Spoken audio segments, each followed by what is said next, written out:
CM Revanth Reddy మాట్లాడుతున్నారు, live లో చూద్దాం. ఈ సందర్భంగా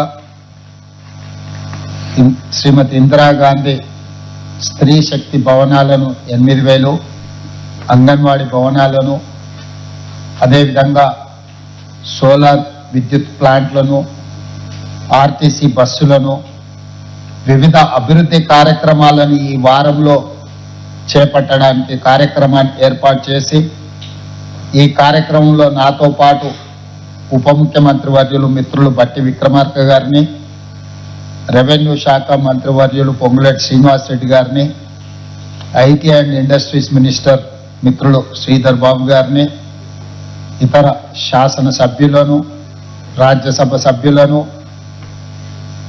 శాసన సభ్యులను, ఉన్నతాధికారులను, సంబంధిత శాఖ మంత్రివర్యులు సోదరిమణి శ్రీమతి సీతక్క గారు ఈ కార్యక్రమాన్ని ఏర్పాటు చేసి, ఈరోజు దేశంలోనే ఒక సంచలన నిర్ణయం, ఇంత గొప్ప కార్యక్రమము, మహిళల్ని స్వశక్తి మీద, ఆర్థికంగా తమ కాళ్ళ మీద తాము నిలబడి తాము నిర్వహిస్తున్న వ్యాపారాలను తమ సొంత భవనాల నుంచే నిర్వహించే విధంగా ఒక అద్భుతమైన కార్యక్రమాన్ని 8,000 భవనాలను ఒకే రోజు, ఒకే నిమిషము, ఒకే సమయంలో ప్రారంభించుకునే ఒక గొప్ప అవకాశాన్ని మంత్రివర్యులు సీతక్క గారు ఏర్పాటు చేసి దేశానికే ఆదర్శంగా తెలంగాణ రాష్ట్ర ప్రభుత్వాన్ని నిలబెట్టినందుకు మనస్ఫూర్తిగా ఈ కార్యక్రమంలో పాల్గొంటున్న తెలంగాణ రాష్ట్ర నలుమూలల మా సోదరిమణులందరికీ నా తరఫున శుభాకాంక్షలు తెలియజేస్తున్నా. ఈనాడు రాష్ట్ర ప్రభుత్వము తెలంగాణ ఆడబిడ్డల ఆశీర్వాదంతో ఈ ప్రజాప్రభుత్వం ఏర్పడ్డది. ఈ ప్రజాప్రభుత్వంలో ప్రగతి ప్రణాళిక కార్యక్రమాన్ని తీసుకొని ఈరోజు రాష్ట్రాన్ని ముందుకు నడిపించే పనిలో భాగంగా మహిళలు అభివృద్ధి సాధించినప్పుడే రాష్ట్రం ఆర్థికంగా నిలబడుతుంది. మహిళల్ని ఆర్థికంగా నిలబెట్టడానికి అవసరమైన ప్రణాళికలను రచించుకోవాలి అని చెప్పి ఈనాడు మన ప్రభుత్వం చిత్తశుద్ధితో ప్రయత్నం చేస్తుంది. అందులో భాగంగానే ప్రభుత్వం డిసెంబర్ 7, 2023 నాడు ప్రారంభిస్తే బాధ్యత తీసుకుంటే 2 రోజుల్లోనే మహిళా శక్తి రాష్ట్ర నలుమూలల మహిళలకు ఆర్టీసీలో ఉచిత ప్రయాణాన్ని మన కార్యక్రమాన్ని తీసుకొని ఈరోజు రాష్ట్రం నలుమూలల దాదాపుగా 29 నెలల్లో 10,000 కోట్ల రూపాయల పైగా ఆర్థిక మంత్రివర్యులు బట్టి గారు మహిళల ఉచిత బస్సు ప్రయాణానికి ఆర్టీసీ కార్పొరేషన్కు చెల్లించడం జరిగింది. చాలా సందర్భాలలో గిట్టని వాళ్ళు మహిళలకు ఉచిత బస్సు ప్రయాణాన్ని రద్దు చేయాలి, మహిళలకు ఉచిత బస్సు ప్రయాణం అవసరం లేదు అని చెప్పి కొంతమంది ప్రయత్నాలు చేసిండ్రు. మీరందరూ చూసిండ్రు. కొంతమందిని రెచ్చగొట్టి ఆటో కార్మికులను, రిక్షా కార్మికులను మహిళలకు బస్సు ఉచిత సౌకర్యం ఏర్పాటు చేయడం వల్ల తమకు నష్టం జరుగుతుంది అని చెప్పి కొన్ని కార్యక్రమాలు తీసుకొచ్చింది. అయినా ప్రభుత్వము మహిళా అభ్యున్నతే రాష్ట్ర అభ్యున్నతి అని భావించి ఎవరు ఏ రకంగా అడ్డుపడ్డా ఆర్టీసీ బస్సు ఉచిత ప్రయాణాన్ని రద్దు చేయాలని కుట్రలు చేసిన తిప్పికొట్టి మహిళలకు రాష్ట్రం నలుమూలల ఉచిత బస్సు ప్రయాణాన్ని ప్రభుత్వం ఏర్పాటు చేసింది.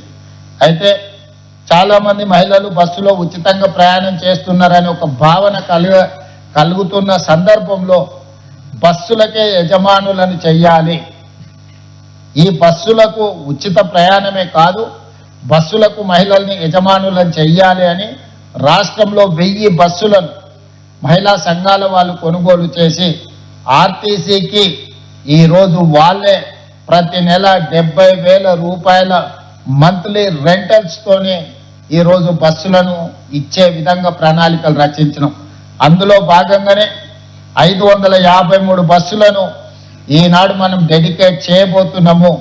అయితే ఎక్కడికక్కడ చేయాలన్న ఆలోచన వస్తే సీతక్క గారితో మాట్లాడి, లేదు అన్ని మండలాల నుంచి మండలానికి ఒక బస్సు ఇక్కడ పడే గ్రౌండ్లో మనందరం ఒక దగ్గర చేరి ఈ సంతోషాన్ని మనందరం ఒక కుటుంబం లాగా పంచుకొని అన్ని మండలాల నుంచి పరేడ్ గ్రౌండ్లో వచ్చి 5 తారీఖు నాడు సాయంత్రం ఈ బస్సులను ప్రారంభోత్సవ కార్యక్రమాన్ని చేసుకొని తిరిగి మళ్ళీ మీ మండలాలకు మీరు వెళ్ళే విధంగా మిమ్మల్ని అందరినీ కలవాలన్న ఆలోచనతో మంత్రివర్గం అందరూ ఆలోచన చేస్తున్నారు. అందుకోసమని ఆ కార్యక్రమాన్ని కూడా ఈరోజు మనం తీసుకోవడం జరిగింది. అదేవిధంగా సోలార్ వ్యాపారం అంటే అదానీలో అంబానీలో లేకపోతే గొప్ప గొప్ప సంస్థలు మాత్రమే చేస్తాయని ఒక చర్చ ఉండే.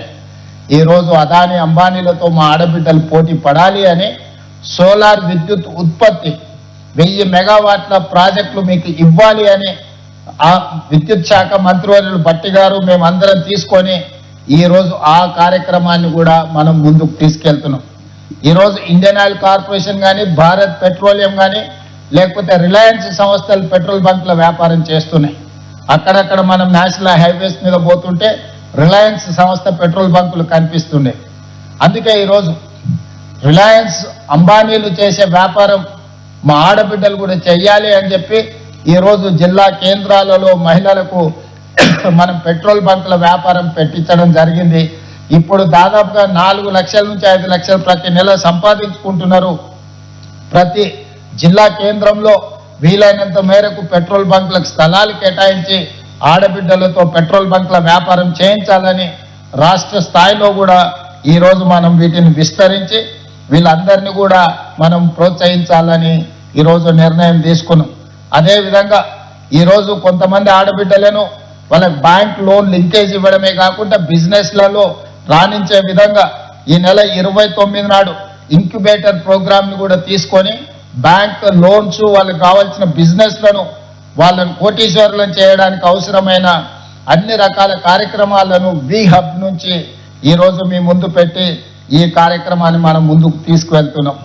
ఈరోజు ప్రతి వ్యాపారంలో మారుమూల గ్రామాలలో ఉండే మహిళలు ఆర్థికంగా నిలబడాలి అని ఆర్టీసీ బస్సులు కావచ్చు, సోలార్ విద్యుత్ ఉత్పత్తి కావచ్చు, పెట్రోల్ బంకుల నిర్వహణ కావచ్చు. అదేవిధంగా నేను నిన్నమన్నా మా అధికారులతో నేను మాట్లాడిన ఇప్పుడు 5 లక్షలు ఉన్న మీ బ్యాంక్ లింకేజ్ను ఈ రోజు నుంచి 10 లక్షలకు పెంచుకోవడం జరుగుతుంది. ఇప్పటి వరకు రాష్ట్ర ప్రభుత్వం మీకు 60,000 కోట్ల రూపాయలు 60,472 కోట్ల రూపాయలను ఇప్పటికి మీకు బ్యాంకు లింకేజ్లు ఇవ్వడం జరిగింది. అదేవిధంగా బట్టి విక్రమార్క గారు ఇప్పటి వరకు మీకు 0 వడ్డీ కోసం 1397 కోట్ల రూపాయలను ఇప్పటికి బ్యాంకులకు చెల్లించడం జరిగింది. నిర్మల్ జిల్లా నాకు తెలిసి 100% జీరో. ఈరోజు నిర్మల్ మొట్టమొదటి జిల్లా మొదటి స్థానంలో ఉంది. నిర్మల్ జిల్లా మహిళా సంఘాలను నేను మనస్ఫూర్తిగా అభినందిస్తున్నా. మీరు నిజంగా పెద్ద పెద్ద కంపెనీల వాళ్ళు బ్యాంకులలో అప్పులు తెచ్చి బ్యాంకులను ముంచి ఈ దేశాన్ని వదిలి పారిపోతున్నారు.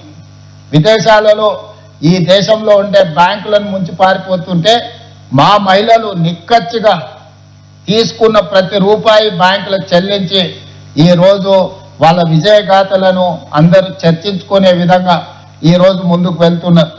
అదేవిధంగా ఈరోజు మీరు అందరు చూస్తున్నారు గ్రామాలలో ఐకేపీ కేంద్రాలు 8,500 కేంద్రాలలో వరి కొనుగోలు చేస్తే ఈరోజు రవాణా సమస్యలు, రైస్ మిల్లుల సమస్యలు, దళారుల సమస్యలు వస్తున్నాయి.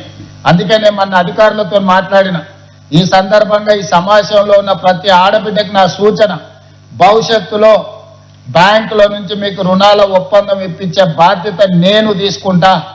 రైస్ మిల్లులు మీరే స్వయంగా పెట్టుకోండి.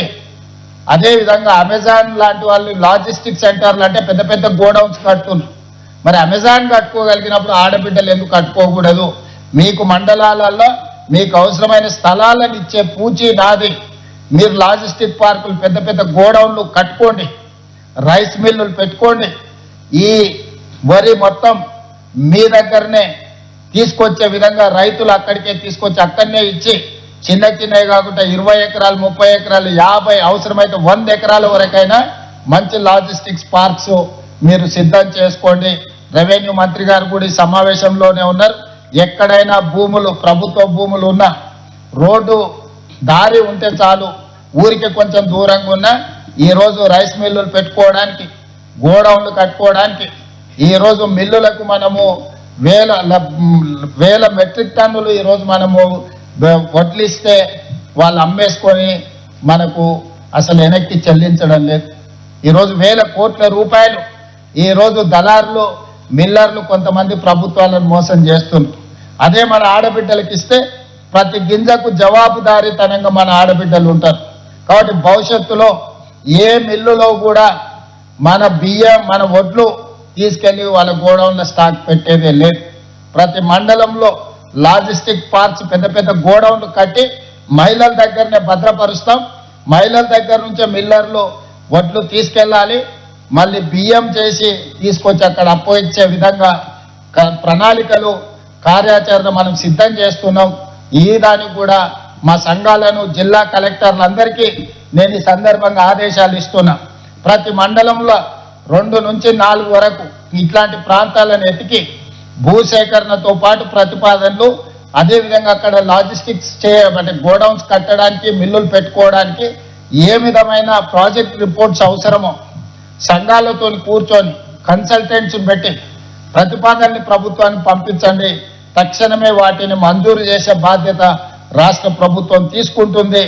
0 వడ్డీతో బ్యాంకుల లింకేజ్ కూడా రాష్ట్ర ప్రభుత్వం బ్యాంకర్స్తో మాట్లాడి ఆర్థిక మంత్రి గారు స్టేట్ లెవెల్ బ్యాంకింగ్ వాళ్ళతో ఎస్ఎల్బిసి మీటింగులు పెట్టి వాళ్ళకి కావాల్సిన రుణాలు కానీ వాళ్ళకి కావాల్సిన నిధుల మంజూరీకి మంత్రి గారు సహకారం ఇస్తారు. ఆ పైన ఏదైనా అవసరం ఉన్నప్పుడు నేను కూడా పూర్తి స్థాయిలో ఇందులో పాల్గొంటాను. ఇదే కాకుండా ఈరోజు మనం సూపర్ బజార్లు చూస్తున్నాం. ఒక దగ్గర పోతే బిగ్ బజార్ కనిపిస్తుంది, ఇంకొక దగ్గర పోతే డిమార్ట్ కనిపిస్తుంది, ఇంకొక దగ్గర పోతే ఇంకేదో పెద్ద కంపెనీలు చైన్ సూపర్ బజార్లు వస్తున్నాయి. అందుకే నేను మా ఆడబిడ్డలకు సూచన చేస్తున్నా, కొనుగోలు చేసేదే మీరు, సూపర్ బజార్లకు వెళ్ళి వస్తువులు కొనుక్కుంటున్నదే మీరు. మీరే 67 లక్షల సైన్యం ఉన్నారు, అంటే 67 లక్షల కుటుంబాలు మీరు కొనుక్కుంటేనే ఆ సూపర్ బజార్లు ఈరోజు వ్యాపారం చేసుకుంటున్నాయి. అందుకే మహిళా శక్తి సూపర్ బజార్ మీరు ఒక కార్పొరేట్ విధానాన్ని చేసుకోండి. మిత్రులు ఎన్ఎం శ్రీనివాస్ రెడ్డి గారు నాకు ఈ సూచన చేసిండ్రు, నాకు బాగా నచ్చింది. రాష్ట్ర ప్రభుత్వం నుంచి కొంత కార్పస్ ఫండ్ ఇస్తాం, మా తరఫున కూడా కొంత పెట్టుబడి పెడతాం. మీరు కూడా దీన్ని ఒక కార్పొరేట్ స్ట్రక్చర్ డిజైన్ చేసుకొని షేర్స్ క్రియేట్ చేయండి. ప్రతి మహిళ ఒక 5,000 ఒక 10,000 ఇందులో పెట్టుబడి పెట్టి భాగస్వాములు అయితే రాష్ట్ర నలుమూలల మహిళా శక్తి సూపర్ బజార్లు వస్తాయి. అప్పుడు 100,000 కోట్ల రూపాయల వ్యాపారం మీరే చేసుకోవచ్చు, మీ లాభాలు మీరే తీసుకోవచ్చు. ప్రజలు ఏమి కొనుక్కోవాలనుకున్నా నిత్యావసర వస్తువులు కానీ అత్యవసర వస్తువులు కానీ తిను బండారాలు కానీ ఇతర ఏమి కావాలన్నా మంచి నూనె, ఉప్పు, పప్పు, బెల్లం, చింతపండు ఏమి కావాలన్నా ఒక నాణ్యమైన వస్తువును కొనాలంటే మహిళా శక్తి సూపర్ బజార్లోనే కొనుక్కోవాలనే విధంగా మీరు బ్రాండ్ను ప్రమోట్ చేసుకోండి. మీకు పట్టణాలలో అవసరమైన ల్యాండ్ను ప్రభుత్వం ఎక్కడున్న నామినల్ రెంట్ మీద మీకు మంజూరు చేపించే బాధ్యత నాది. అదేవిధంగా మున్సిపాలిటీలలో, మున్సిపల్ కార్పొరేషన్లో, జిల్లాలలో కూడా ఈ సూపర్ బజార్లను మీరు పెంచుకోండి. మొదటి విడతగా నియోజకవర్గానికి ఒక మంచి సూపర్ బజార్ పెట్టుకోండి. అప్పుడు 119 సూపర్ బజార్లు వస్తాయి. దీనికి సంబంధించి నేను మిత్రులు శ్రీనివాస్ రెడ్డి గారికి రిక్వెస్ట్ చేస్తున్నా, ప్రభుత్వ స్థలాలు ఎక్కడున్నా ఈ మహిళా సంఘాలకు నామినల్ రెంటు మీద 30 సంవత్సరాల దీర్ఘకాలిక లీజు మీరు ఇవ్వండి. అక్కడ వాళ్ళు బ్యాంకు లింకేజ్ పెట్టుకొని బ్రహ్మాండమైన సూపర్ బజార్లు కట్టుకుంటారు. అక్కడ అన్ని వస్తువులు, ఎందుకంటే గ్రామీణ ప్రాంతాలలో పంటలు పండించేది వీళ్ళే, పంటలు కొనుగోలు చేసేది వీళ్ళే ఐకేపీ కేంద్రాల ద్వారా. ఈరోజు మంచి ఆర్గానిక్ ఫుడ్ అంతా తీసుకొచ్చి సేకరించి మంచి బ్రహ్మాండమైన ప్యాకింగ్తోనే ఆ సూపర్ బజార్లలో ఈరోజు పెట్టుకుంటారు. ఎవరు కొన్నా కొనకపోయినా ఈ 67 లక్షల కుటుంబాలు ఈ సూపర్ బజార్లలో కొనుక్కుంటే ఇవి దేశంలోనే one of the best super బజార్లుగా రాణిస్తాయి. కాబట్టి భవిష్యత్తులో నేను ఇక్కడ ఉండే అధికారులకు మా సీతక్క గారికి సూచన చేస్తున్నా, మీరు ఒక మంచి ప్రాజెక్ట్ రిపోర్ట్ తయారు చేసుకోండి. రాష్ట్ర నలుమూలల ఈరోజు డిమార్ట్ లేకపోతే హెరిటేజ్ లేకపోతే బిగ్ బజార్ల కంటే బెస్ట్ సూపర్ బజార్లు మా ఆడబిడ్డలు పెట్టుకునేవి వస్తాయి. దానికి కావాల్సిన సంపూర్ణమైన సహకారాన్ని అందించడానికి ఈరోజు మా ప్రభుత్వం సిద్ధంగా ఉన్నది. అదేవిధంగా అక్కడ టీవీలో చూస్తుంటే, అక్కడ వీడియో కాన్ఫరెన్స్లో ఉన్న మా ఆడబిడ్డల్ని చూస్తుంటే చాలా సంతోషం అనిపిస్తుంది. అందరు పాలపిట్టల్లాగా అక్కడ బ్లూ కలర్లో కనిపిస్తున్నా. ఆనాడు మీ అందరికీ ఈ రాష్ట్ర ప్రభుత్వం పెట్టే చీర ఆడబిడ్డకు పెట్టే సారే అని చెప్పి ఈరోజు మనం పెట్టినాం. అందరు సంతోషంగా పండుగకు కట్టుకున్నట్టుగా ఈరోజు అక్కడ చీరలు కట్టుకొని ఉన్నారు. ఒకప్పుడు ఇచ్చిన చీరలు మీకు తెలుసు, నేను పెద్ద చర్చ చేయదలుచుకోలే. పంట పొలాలలో పిట్టల్ని బెదిరించడానికి కట్టేది తీసుకెళ్ళి, కానీ ఈరోజు ఆడబిడ్డలు పండుగ పూట కట్టుకున్నట్టుగా సారె పెడితే, పుట్టింటి వాళ్ళు సారె పెడితే ఏ విధంగా చీర కట్టుకుంటుందో ఆడబిడ్డ సంతోషంగా ఈరోజు మా ఆడబిడ్డలు అందరూ కూడా చీరలు కట్టుకొని ఈ వీడియో కాన్ఫరెన్స్లో పాల్గొంటే నిజంగా పోయిన సంవత్సరం మేము అందించిన చీరలు ఈరోజు మాకు సంతోషాన్ని అందించినాయి. అదేవిధంగా పట్టణాలలో కూడా కొంతమందికి గతంలో ఉత్పత్తి పూర్తి స్థాయిలో రాక వాయిదా పడ్డది. ఇప్పుడు వాటిని కూడా సీతక్క గారు పంపకాలు మొదలు పెడతామన్నారు. తొందరలోనే మున్సిపాలిటీలలో పట్టణాలలో కూడా మిగతా ఆడబిడ్డలకు 1,000,000 మందికి 1,000,000 చీరలు మనం పంచినాం. అదేవిధంగా ఇప్పుడు నూతనంగా ఆనాడు పాలపిట్ట రంగు ఇస్తే ఈరోజు చిలకపచ్చ రంగు ఈరోజు మనము నూతనంగా వెనకాల కనిపిస్తున్నాయి కదా. ఈరోజు ఈ చీరలు, ఈ డిజైన్లు ఆమోదం కాబోతున్నాయి. ఈరోజు కొత్త చీరల్ని కూడా మా ఆడబిడ్డలందరికీ కూడా పెట్టడం ద్వారా పండుగ మీ సోదరుడు చాలామంది తల్లి అన్నదమ్ముళ్ళు సొంత చెల్లెళ్ళనే ఇంట్లోకి వెళ్ళగొడుతారు. ఈ మధ్యనే రాజకీయాలలో మీరు చూసారు, సొంత చెల్లెని ఇంట్లో నుంచి అన్నయ్యలు కొడితే ఏ రకంగా ఆ చెల్లి అన్న మీద శాపనార్థాలు పెడుతుందో.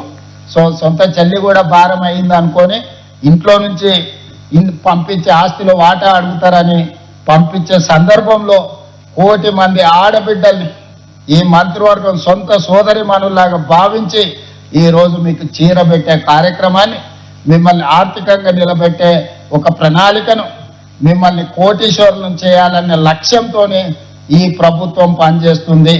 ఈ ఆడబిడ్డల ఆశీర్వాదం ఉన్నంత కాలం ఈ ప్రభుత్వం అద్భుతంగా పనిచేస్తుంది. ఈ ప్రభుత్వం తిరిగి అధికారంలోకి తీసుకొచ్చే శక్తి ఈ మహిళా శక్తి చేతుల్లోనే ఉంది. అందుకే 1,000,000 మంది బిడ్డలను 2034 లోపల కోటీశ్వరులను చేసే బాధ్యత మా మంత్రివర్గం తీసుకుంటుంది. ఆ దిశగా పనిచేస్తున్న కష్టపడుతున్న మా అధికారులను అభినందిస్తూ ఈ కార్యక్రమంలో పాల్గొన్న మా ఆడపడుచులందరికీ మళ్ళొకసారి శుభాకాంక్షలు తెలియజేస్తూ ఇంత మంచి కార్యక్రమాన్ని ఏర్పాటు చేసిన సంబంధిత శాఖ మంత్రివర్యులు సీతక్క గారిని కూడా అభినందిస్తూ మీ అందరి దగ్గర సెలవు తీసుకుంటున్నా. ధన్యవాదాలు ఆడబిడ్డలారా.